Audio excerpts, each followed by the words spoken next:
Hello, Assalamu alaikum. Welcome to Learning Excel with Ms. Nuria. In today's tutorial, we are going to continue more onto the charts. But what we are going to do is how we are going to see how to copy this data or this chart into other Microsoft Word applications.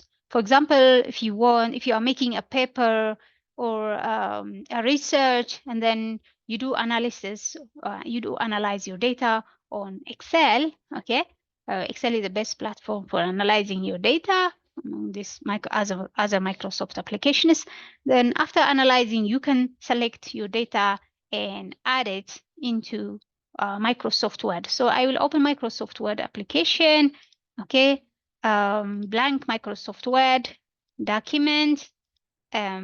First of all, what I will do is copy this chart, click on my chart and then copy, okay?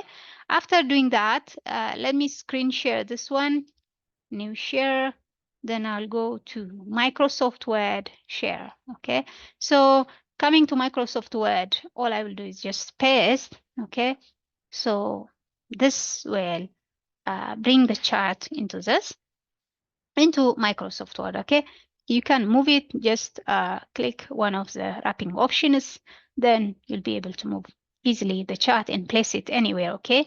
So this is how we can add. If you want to add it into PowerPoint, you do the same thing. Just open PowerPoint application, and in any of the slides that you want to add, you can add the chart, okay?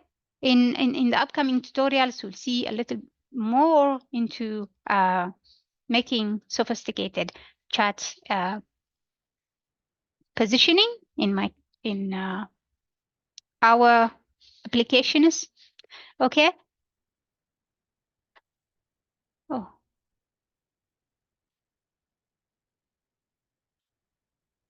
okay. So I will share the PowerPoint and I'll show you how you can do the same thing and copy the chart, paste the chart here.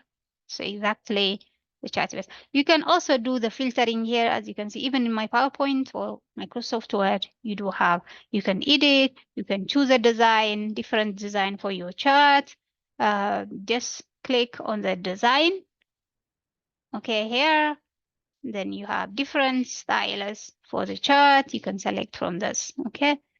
Yeah. Okay, that's it for today. Thank you for watching.